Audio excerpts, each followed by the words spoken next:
አንተን መናገር እኮ ነውር ነው። ምን መሰል አካል ጉዳተኞች መበረታታት አለባቸው። ሴት ልጃችሁን ዩኒቨርሲቲ ልካችሁ እያስተማራችሁ ያላችሁ ቤተሰቦች አንዴ ይሄንን ጉዳችሁ በደንብ ባይቁ ግራ ገባኝ። ልጅ ነሽ እንግዲህ ሲያዩሽ ምን ነው ስታዩ የምትሉት? አይ ይሄን ኢንተርቪው ስታረጉ መንገድ ላይ ኢንተርቪው አድራጊው ልትሸቅልብሽ ነው። በነገራችን ላይ አንቺ ግን ነውረኛ ነሽ። በቃ ልጅ ነሽ። ሰላም ቤተሰቦች እንዴት ናችሁልኝ? እኔ ደህና ነኝ፣ ክብሩ ይስፋ ብያለሁ። እንግዲህ ልክ እንደ ሁሉ ጊዜ ለእናንተ የሚመጥኑ ወቅታዊ አዳዲስ መረጃ ዘር ቪዲዮዎች ይዤላችሁ መጥቻለሁ። አብራችሁን ቆዩ። ለቻናሉ አዲስ ሆናችሁ ደግሞ ሰብስክራይብ የምትለውን በተን በመንካት ቻናሉ ፋሚሊ መሆን እንዳትረሱ። እንዲሁም በተጨማሪ ቪዲዮ ላይክ አድርጋችሁ ጀምሩ። ላይክ አድርጉ፣ ምክንያቱም ለኔ ይጠቅመኛል። እንዲሁም ደግሞ ይዤላችሁ የመጣሁት መረጃ ለብዙዎች ተደራሽ እንደሆነ ስለሚረዳኝ ነው። እንዲሁም ደግሞ ከቻላችሁ ለወዳጅ ዘመዶቻችሁም ደግሞ ሼር በማድረግ መረጃውን ብታካፍሉ ብዬ ሐሳቤን ሰጣችኋለሁ። ሌላኛው ሐሳቤ ደግሞ እንግዲህ ኮሜንት ሴክሽን ላይ ገብታችሁ አስተያየት እንዲሁም ደግሞ የግል አመለካከት ካላችሁ በነፃነት ግለጹልኝ። ወደ ቪዲዮቹ እንሄዳለን። አብራችሁኝ ቆዩ።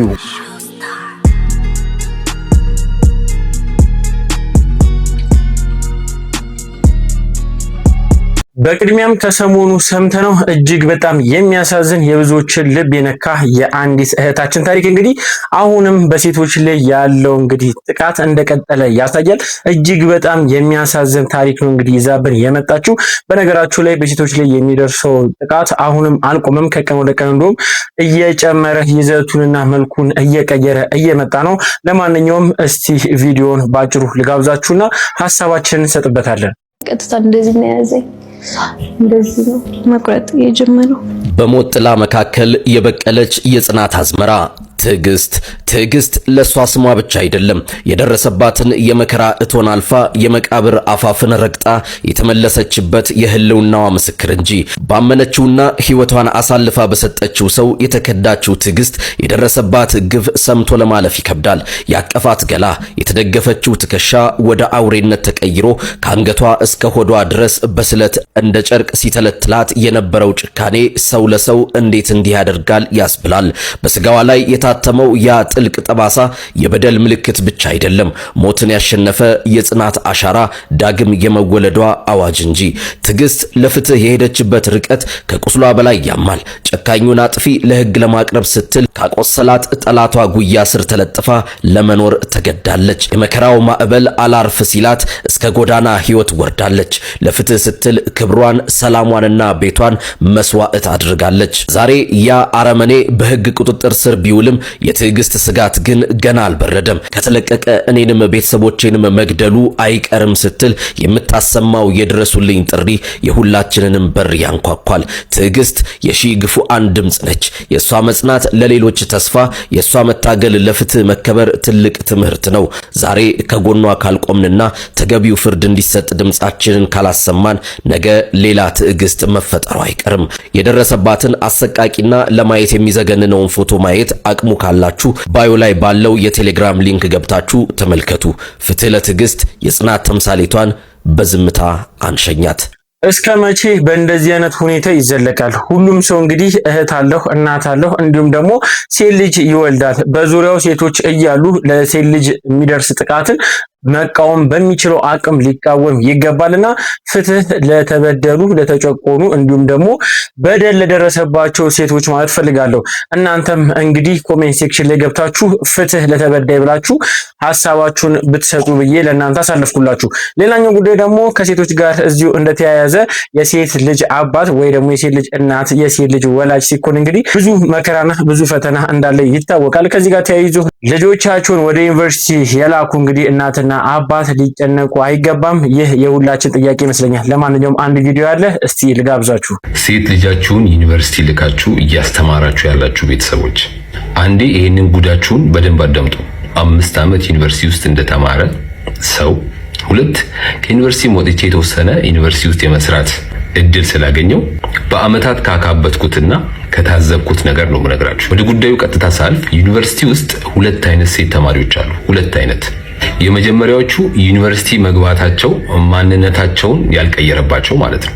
ቤትም እያሉ ቤተክርስቲያን የሚሄዱ ቸርች የሚሄዱ በመንፈሳዊ ህይወታቸው ጠንካራ የሆኑ ዩኒቨርሲቲ መጥተው በዛው እየቀጠሉ እናት አባታቸውን ቤት እያሉ ክብረ ንጽህና የነበራቸው ከማንም ወንድ ጋር ማይንዘላዘሉ ዩኒቨርሲቲም ከመጡ በኋላ በዛ መንገድ የቀጠሉ እነዚህ የመጀመሪያዎቹ ናቸው። የነዚህ ቤተሰቦች ከሆናችሁ እድለኛ ናችሁ።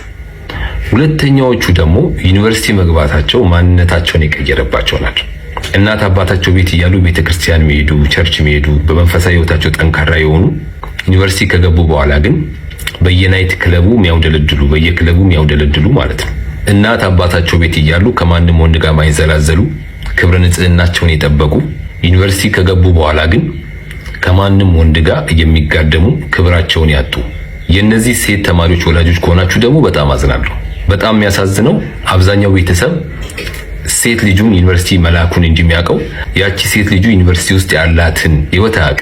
አንዳንድ ቤተሰቦች እመኑኝ ያቺ እናንተ የምታውቋት ሴት ልጃችሁ አይደለችም ዩኒቨርሲቲ ላይ አሁን ያለችው። ያቺ በመንፈሳዊ ህይወቷ ጠንካራ አድርጋችሁ ያሳድጋችኋት ቸርች ቤተክርስቲያን የምታዘወትር ልጃችሁ አይደለችም አሁን ዩኒቨርሲቲ ውስጥ ያለችው። አሁን የምሽት ቤቶች ወይንም ናይት ክለቦች ላይ ቋሚ ተሰላፊ ነች።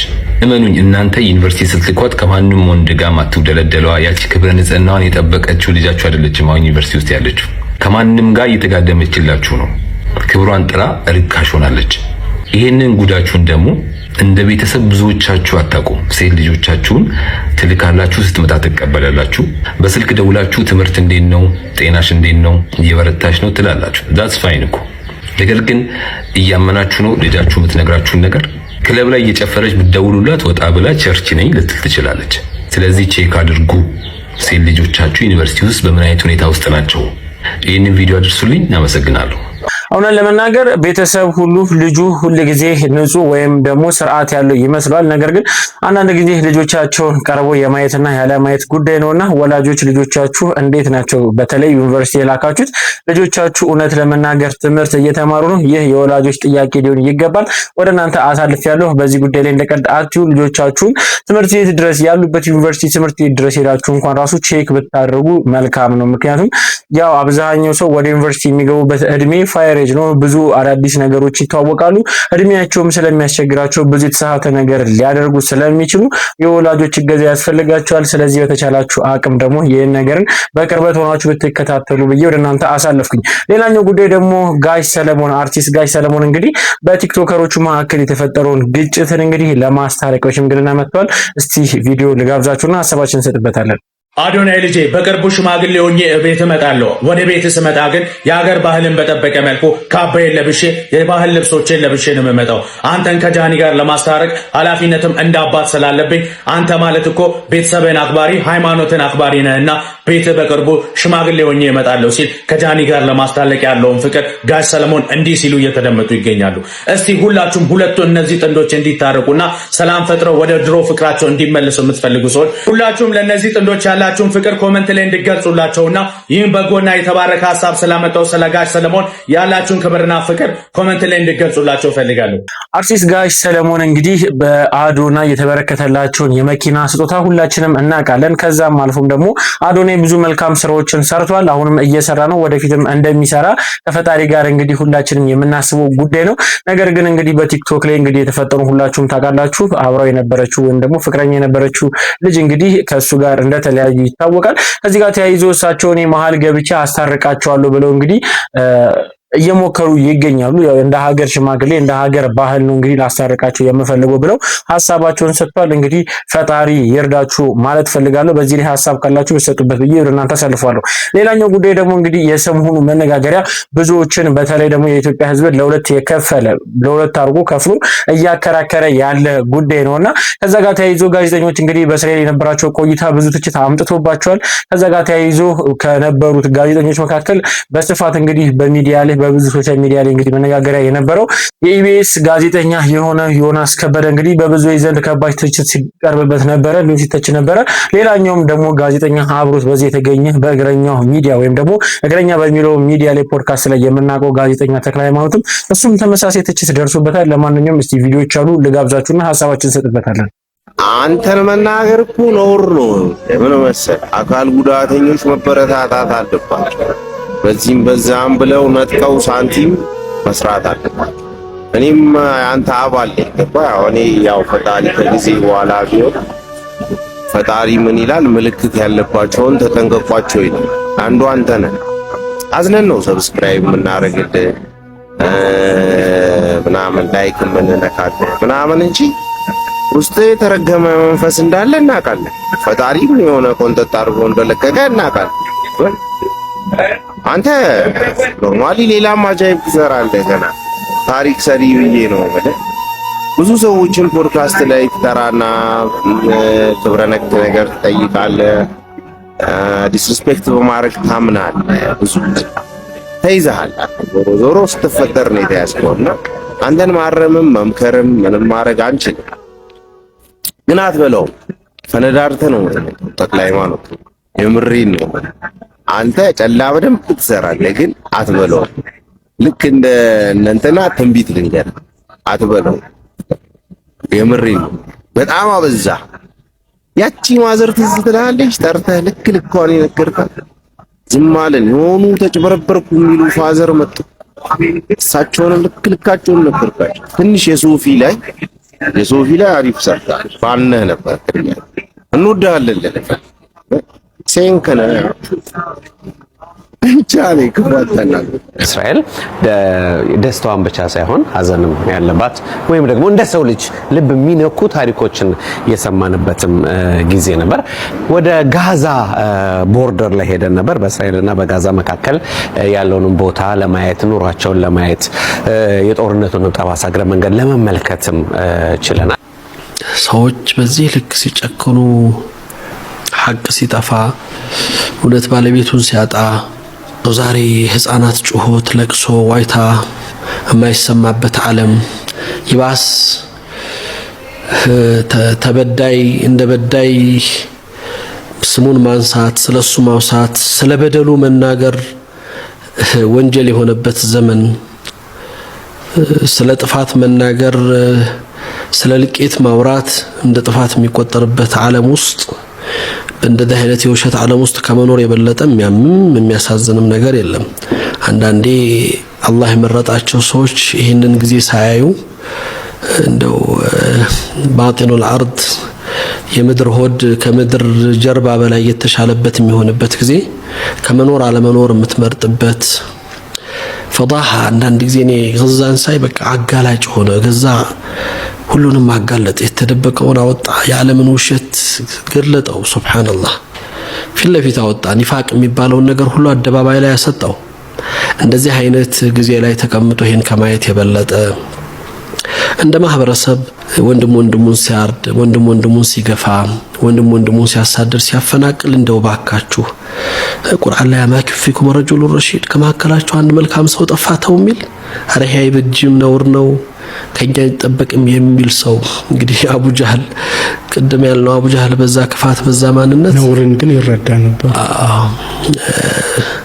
حتى لا يقال عمرو بن هشام روع بنات محمد صلى الله عليه وسلم ብሎ የሙሐመድ ሴት ልጆችን አስደነገጠ ተብሎ ታሪክ እንዲጻፍብኝ አልፈልግ። በዚህ ውሸት ዓለም ውስጥ ስለ ሰው መብት፣ ስለ ሰው ልጅ ክብር፣ ስለ ሴት ልጅ መብት፣ ስለ ሰብአዊ መብት ምን ቢወራበት ዓለም ውስጥ በዚህ አይነት መልኩ በ21ኛው ክፍለ ዘመን 24 ሰዓት ላይ እየተካሄደ ሁሉ ልቄት ሲካሄድ እንግዲህ ቅድም እንዳልኩ አቡ ጀህል ከነክፋቱ አቡ ጀህል ከነ ጠላትነቱና ለእስልምና ከነበረው ጥፋት ላይ حتى لا يقال እኔ ለዛ ነው ቅድምም ውስጤ የተረበሸብኝና እውነት ለመናገር ጋዜጠኞቹ ከዛ ከተመለሱ ጊዜ ጀምሮ እንኳን እስካሁን ድረስ በከባድ ሁኔታ ትልቅ ተቃውሞ እየቀረበባቸው ይገኛሉ። ከተራ ግለሰቦች እስከ እምነት አባቶች ድረስ ትችት እያቀረቡባቸው ይገኛል። የኢትዮጵያ ሕዝብንም ለሁለት የከፈለ ጉዳይ ይመስለኛል። ግማሹ ምንም አላጠፉም ይላሉ፣ ግማሹ ደግሞ አጥፍተዋል ጥፋተኛ ናቸው ብለው እየተከራከሩ ይገኛሉ። ለእናንተ እውነተኛውን በእናንተ አመለካከት ጋዜጠኞቹ ጥፋተኛ ናቸው ወይንስ አይደሉም? ሐሳባችሁን ኮሜንት ሴክሽን ላይ ብታጋሩኝ ብዬ ጠየቅኳችሁ። እንወያይበታለንና ሐሳባችሁን እንግዲህ በግልጽ እንግዲህ ኮሜንት ሴክሽን ላይ አጋሩኝ ብዬ እናንተ አሳልፉኝ። ሌላኛው ጉዳይ ደግሞ ዮናስ ከበደ እንግዲህ በእስራኤል ስለነበረው ቆይታ የመለሰው ወይም ደግሞ የሰጠው ምላሽ አለ። እስቲ ልጋብዛችሁና ሐሳባችንን እንሰጥበታለን። ዮናስ ስልክ መስመራችን ላይ ይገኛል። ጤና ይስጥልን ጋዜጠኛ ዮናስ ከበደ እንደምን አለ? እግዚአብሔር ይመስገን። ሻሎም ብለናል። ከኢትዮጵያ እንደምን ናችሁ? እግዚአብሔር ይመስገን ሻሎም። እኛም ሰላምታችን ይድረሳችሁ እዚህ ኢየሩሳሌም። እናመሰግናለን በጣም። አዎ ዮናስ፣ እንግዲህ ሰሞኑን የጋዜጠኞች የልዑክ ቡድን በእስራኤል ጉብኝት አካሂደዋል። ከመካከላቸው አንዱ አንተ ነበር። እስራኤል እንዴት አያሃት? አሁን ድረስ ገና ካሁኑ ናፈቀች። እንግዲህ ከመጣው ዛሬ 3ኛ ቀኔ ነው፣ ግን በቃ ገና ካሁኑ ናፈቀች። እንደሰማችሁት ዮናስ ከበደ በእስራኤል የነበረው ቆይታ እጅግ በጣም ደስ የሚል እንዲሁም ደግሞ ተናፋቂ እንደሆነ ተናግሯል። ከዚህ ጋርም ተያይዞ ብዙዎች እንግዲህ በዚህ ንግግሩ እንኳን ራሱ ቅሬታቸውን እያሰሙ ይገኛሉ። ለማንኛውም እንግዲህ ይህ ጉዳይ በሁለት በኩል እንግዲህ ሚዛን ደፍቶ እየተከራከሩበት ይገኛሉ። የኔስ ፋሚሊዎች ለምን ይቀርባቸዋል? ሀሳባችሁን በሰጡኝ ብዬ ወደ እናንተ አሳልፍኩላችሁ። ሌላኛው ጉዳይ ደግሞ እሸቱ እጅግ በጣም የብዙዎች መነጋገሪያ ወይም ደግሞ በብዙዎች ዘንድ ትኩረት የሳበ ጉዳይ ይዞብን መጥቷል። ለማንኛውም እስቲ ቪዲዮ አለ ልጋብዛችሁ። ኤአይ ቅዱስ ዮሐንስ አፈወርቅን ያውቀዋል። ጭንቀት ላላችሁ ኤአይ እናንተ በምትፈልጉት መልክ ብትፈልጉ ከሳይንሱ ብትፈልጉ ከመጽሐፍ ቅዱሱ አንጀት የሚያርስ ከልብ የሚደርስ የሚያጽናና ቃል የሚመክር ጓደኛ መሆን እንደሚችል ታውቃላችሁ። ባጭሩ እሸቱ መለሰ እያለን ያለው ነገር ቄስ ለምኔ ፓስተር ለምሌ ጭንቅ ሲል ኤአይ ላይ ገብተህ ጣጣ አደረግና የሆነ ምዕራፍ የሚያጽናና ቃል ይመጣላል። እሱን አንብበህ ትጽናናለን። ሰይጣንስ ኤአይ ሊረጭ ነው ጸበል? ኤአይ ሊረጭ ነው ጸበል? እንዴት ነው የምታስበው ግን አንተ ሰውዬ? ኤአይ በጣም ጠቃሚ ነው። አሁን ለቴክኖሎጂ ኤአይ ነው የመሰለ ነገር የለም። ኤአይ በጣም ቴክኖሎጂ ነው፣ ግን በፍጹም ሃይማኖትን ሊተካ የሚችል ነገር አይደለም። የነፍስ አባቶችን ሊተካ ፓስተሮችን ሊተካ የሚችል ነገር አይደለም። ሊያጽናናህ አንብበህ ለመጽናናት መጽሐፍ ቅዱስ አንብቤ ያልጽናናም እንጂ ኤአይ ያጽናናኝም። አሁን አንተ ማለት የፈለግከው ነገር አልገባኝም። ለማስተማር ከፈለክ ቴክኖሎጂውን አስተምራለሁ ብለህ ማስተዋወቅ ትችላለህ። ኤአይ ከመጽሐፍ ቅዱስ ጋር በምን? ይሄ በጣም ሰይጣናዊ ነገር እኮ ነው። ሰይጣናዊ ነገር ነው እያስተላለፍክ ያለው። ሰው ነፍስ አባት ጋር ከመሄድና ነፍስ አባት ጋር ንስሐ ከመግባት ይልቅና ከመጽናናት ይልቅ እዛችሁ ጋር ስልኩ ላይ ወይ ኮምፒውተሩ ላይ ጣጣ አርግቶ የሆነ ምዕራፍ መጥቶለት ያንን ነገር እንዲያነብ እያበረታታ ነው። ከዛ ደግሞ ነጠላን ጠልጥላ ደግሞ ሙታንሳ ገዳም ከሌ ገዳም እያልክ ደግሞ አዛት አረገናል። እኔ ምን እንደሚሻል አላውቅም። የምታስተምረው ነገር አሪፍ ነው። ስለ ኤአይ ማስተማር እኔ አሪፍ ነገር ነው። ኤአይ በጣም በአሁኑ ዘመን ኤአይ በደንብ መታወቅ ያለበት ነገር ነው። በደንብ ሰው መማር ያለበት ነገር ነው። ግን ከሃይማኖት ጋር ለምን ታገናኘዋል? ምንስ ያገናኘዋል? ሃይማኖትን በፍጹም ከምንም ነገር ሰው ሰይጣን ሲይዘው በምን ኤአዩ መጥቶ ጸበል ሊረጨው ነው ወይ ጸልዮ ሊያድነው ነው? ንገረን እስቲ። ይሄንን ተመልሰልናል።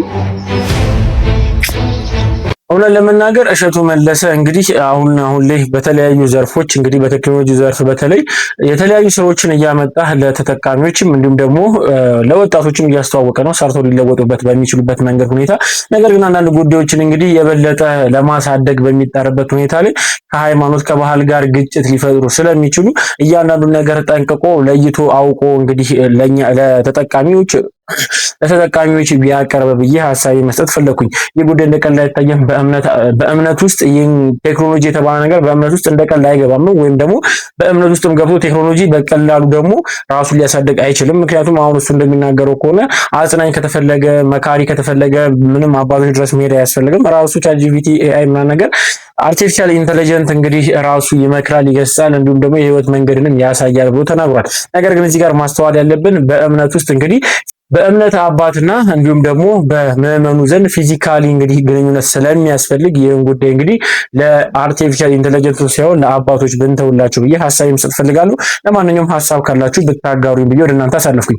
ሌላኛው ጉዳይ ደግሞ እንግዲህ ብዙዎችን ያነጋገረ ማለት ይቻላል አርቲስት ካሳሁን ፍስሐ ማንዴላ እንግዲህ ሁላችንም እናውቀዋለን። በፊልሙ ዘርፍ እንግዲህ በብዙዎች ዘንድ ተወዳጅነት ያለው ተቀባይነት ያለው አንጋፋ አርቲስት ነው እና ከሱ ጋር ተያይዞ እየወጡ ያሉ መረጃዎች አሉ። ተጎድቶ እንግዲህ ሐኪም ቤት እንደገባ መረጃ አውጥተው እንግዲህ እየተናገሩ ነበረ። ነገር ግን ይህ ቪዲዮ ወይም ደግሞ ይህ ምስል እንግዲህ ይዘውት የመጡት ከምንድነው ሰይፉና እሱ ከዚህ በፊት በሰይፉ እንግዲህ የዩቲዩብ ቻናል ላይ ለማስታወቂያ ብለው የተጠቀሟት ቪዲዮ ላይ ከዛች ላይ በማንሳት ነው እንግዲህ በተለያዩ ሶሻል ሚዲያ ላይ እያጋሩ ካሳሁን ፍስሐ ማንዴላ እንግዲህ ጉዳት ደርሶበታል፣ ሐኪም ቤት ገብቷል፣ እርዳታ ያስፈልገዋል እያሉ መረጃዎች ሲያሰራጩ ነበረው። ስለዚህ ይህ እየወጣ ያለው መረጃ ፍጹም ውሸት የሆነ ወይም ደግሞ ከሰይፉ የዩቲዩብ ቻናል ላይ የተወሰደ ምስል ነውና እንዳትሸወዱ ወይም ደግሞ እንዳትደናገጡ ለማለት እፈልጋለሁ። እንዴ ከሰውነት አካሉ ምን ይመችሻል? ያው ብልቱ ወይ ጉድ! እኔ እንደው ምን እንደምትባይ እኮ ግራ ገባኝ። ልጅ ነሽ እንግዲህ ሲያዩሽ ምን ነው ስታዩ የምትሉት? ይሄን ኢንተርቪው ስታደርጉ መንገድ ላይ ኢንተርቪው አድራጊዋ ልትሸቅልብሽ ነው በነገራችን ላይ። አንቺ ግን ነውረኛ ነሽ። በቃ ልጅ ነሽ። እንደው ምን ስትሆኝ አሰብሽው? ይሄንን አንቺ ማለት እኔ ሮንግ ነው እኮ አይደለም። እንደየነገራችን ብንሆንስ ይሄን አድሬስ የምታደርጊው አሁን ከወንድ ልጅ ምን ይመችሻል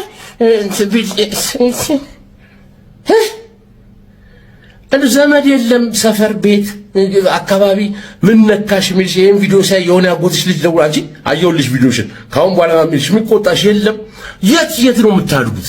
እኔ ወላጆች ካሏችሁ ወላጆቻችሁ ምንድን ነው የሚሰማችሁ? አንድ ቀን እንደው አንዳችሁን ወላጅ እስቲ ኮሙኒኬት አድርጉኝ። እስቲ የኔ ልጅ ናት እንደዚህ ያልካት በሉኝ። ግድ የላችሁ የሚያኮርፍ ባለፈው የተናገርካት የኔ ዘመድ ናት። ሰብስባ ዘመድን ይዛ እንዴ እና ዘመድን አስረለቀ አደባባይ ላይ ያንተ ዘመድ ስለሆነች ዝም በላት። አንቺ አሁን የመጨረሻ በቃ ምን እንደሆነሽ ማታወቂ ሰው ነሽ። ፈን አይደለም በቀልድና በብልግና መሃል የመርከብ ሰንሰለት ነው ያለው። ቀጭንም ገመድ አይደለም። በቃ የመርከብ የአንከር ሰንሰለት ነው ያለው። ርዝመቱ ውፍረቱ እንዴት አድርጋችሁ እንደምትዘሉት እሱን አላውቅም። አሁን ይሄን ፈን እኮ ነው ለፈን ብላ ሊቀርጽሽ ለፈን በአደባባይ ጋጥ ወጣ እኮ ነው። ሁሉም ነገር ሌብል አለው። ብርቅ ሆኖብን አይደለም። አንቺ ያልሽው ነገር ብርቅ ሆኖብን አይደለም። እሱን ተጠቅመን አክሽሩን ብርቅ ሆኖብን አይደለም። አሚን ከሞን ምናችንም ሆኖ አይደለም። ተአምር ፐብሊክሊ የሚነገርና የማይነገር ግን አለ። አሁን ያንቺን ኮንተንት አይታ የኛ ታናናሽ የኔ ልጅ የኔ እህት ነገ ጧት ይሄን ስትሰራ ብትውል ተላለቅን በአንቺ ምክንያት ለምን የሰው ሰው ታስቀጠቅጫለሽ? ወይ ጊዜ ትልቁም ሰው ደጋፊ ሆነ ተዋቸው እንደ ጊዜያቸው የሆኑበት የኛን ጊዜ አንተናት በቃ አፍሪካ ታታሊ ጊዜሽን ቢቆልፈሽ ምን ትላለች? ሰመረ ባሪያው የተናገረው ሀሳብ ትክክል ነው። እንግዲህ ሁላችንም ማስተዋል ያለብን ሁሉም ሰው እንግዲህ በባህል በሃይማኖት እንዲሁም ደግሞ ስርዓትና ግብረ ገብ ባለው ሁኔታ ነው መኖር ያለበት። ስለዚህ ትክክለኛውን ሀሳብ የተናገረ ይመስለኛል። በሰመረ ሀሳብ ላይ እንግዲህ ሀሳብ ካላችሁ ብታጋሩኝ ብዬ ወደ እናንተ ተሰለፍኩኝ። ቤተሰቦች እስካሁን ድረስ አብራችሁኝ ስለቆያችሁ ከልብ አመሰግናችኋለሁ። ለዛሬ ይዤላችሁ የመጣችሁ ቪዲዮዎች እኚህን ይመስላሉ። እስካሁን ድረስ አብራችሁኝ ስለቆያችሁ ከልብ አመሰግናለሁ። በቀጣይ ቪዲዮ እስከምንገናኝ ድረስ ሰላም ቆዩልኝ። ወዳችኋለሁ።